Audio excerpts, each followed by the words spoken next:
आशिष देशमुख यांचं नाराजी नाट्य दिसून आलं होतं पक्षप्रवेशावरून काय? जिल्हा भाजपनं जो निर्णय घेतला होता त्यावर त्यांनी नाराजी व्यक्त केली होती. नाही, जिल्हा भाजपाने निर्णय घेतला.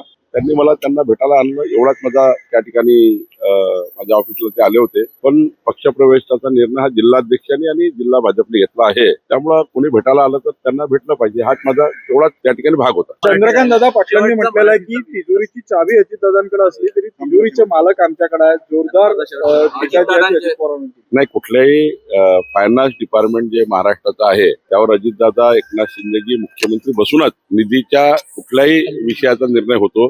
शेवटी आम्ही मंत्री आहोत, अजितदादा एक मंत्री आहे खात्याचे, पण शेवटी सर्व अधिकार मुख्यमंत्र्याला प्राप्त असतात कुठल्याही खात्याचे. शेवटी आम्हा लोकांना अधिकार डेलिगेट केले असतात, पण त्यावर जर ओव्हररूल करायचं असेल तर मुख्यमंत्री करू शकतात. आणि त्यामुळं निधीच्या वाटपाचा निर्णय तरी तीनही म्हणून करतात, एकनाथजी, अजितदादा आणि देवेंद्रजी म्हणून करतात. त्यावर काही एकटा निर्णय होत नाही.